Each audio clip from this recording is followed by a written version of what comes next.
European union के 4 देशों के साथ, जिसमें स्विट्ज़रलैंड भी शामिल है, फ्री ट्रेड एग्रीमेंट अब सितंबर से, यानी इसी साल के सितंबर महीने से लागू हो जाएगा। इसका सीधा सा मतलब ये हुआ कि स्विट्ज़रलैंड के करीब 94% से ज़्यादा सामान पर, और इन 4 देशों को मिला दिया जाए तो 85% से ज़्यादा सामान पर भारत में कोई इम्पोर्ट ड्यूटी नहीं लगेगी।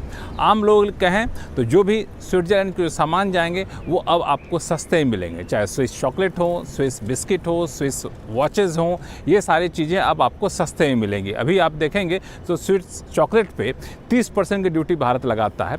इस फ्री ट्रेड एग्रीमेंट के लागू होने के बाद 30% ड्यूटी हट जाएगी। लेकिन इसका एक बहुत बड़ा फ़ायदा ये है कि भारत के मैन्युफैक्चरिंग सेक्टर में, जो काफ़ी हाई एंड टेक्नोलॉजी वाले मैन्युफैक्चरिंग सेक्टर है, वहाँ पे निवेश काफ़ी ज़्यादा बढ़ेगा, टेक्नोलॉजी ट्रांसफ़र होगा, ये बड़ी बात है।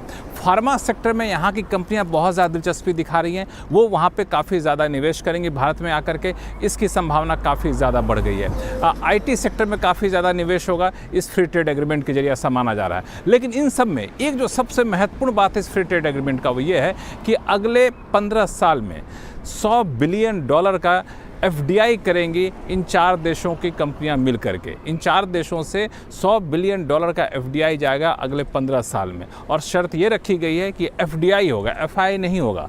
और अगर एफडीआई नहीं जाता है तो भारत जो ड्यूटी कंसेशन दे रहा है, ड्यूटी में रियायत दे रहा है, वो ड्यूटी में रियायत वापस कर देगा। इतना ही नहीं, भारत से जो सामान इन 4 देशों में जाएगा, जिसमें स्विट्ज़रलैंड समेत 4 देश शामिल हैं, उसमें भारत के सामानों पर भी करीब 90% से ज़्यादा सामान पर ये देश कोई ड्यूटी नहीं लगाएंगे। यानी भारतीय एक्सपोर्टर के लिए ये बड़ा बाजार यहाँ पे मिल जाएगा। और ख़ास बात यह है कि एग्रीकल्चर प्रोडक्ट को इसमें शामिल नहीं किया गया है, ताकि किसानों के हितों के साथ कोई यहाँ पे समझौता ना किया जाए। तो ये अपने आप में फ्री ट्रेड एग्रीमेंट की तरफ या अंतर्राष्ट्रीय कारोबार की तरफ, एक्सपोर्ट बढ़ाने की तरफ और निवेश बढ़ाने की तरफ एक बहुत बड़ा कदम है। और ये उद्योग वाणिज्य मंत्री पीयूष गोयल जो 4 दिन के दौरे पर आए हैं स्विट्ज़रलैंड और स्वीडन, उसके तहत एक आम सहमति बनी है और इंडस्ट्री के दिग्गजों के साथ उनकी मुलाकात हो रही है। उस मुलाकात में हर उस संभावनाओं पर बातचीत हो रही है जहां पे निवेश की गुंजाइश ज़्यादा से ज़्यादा भारत। बात भाई साहब, एक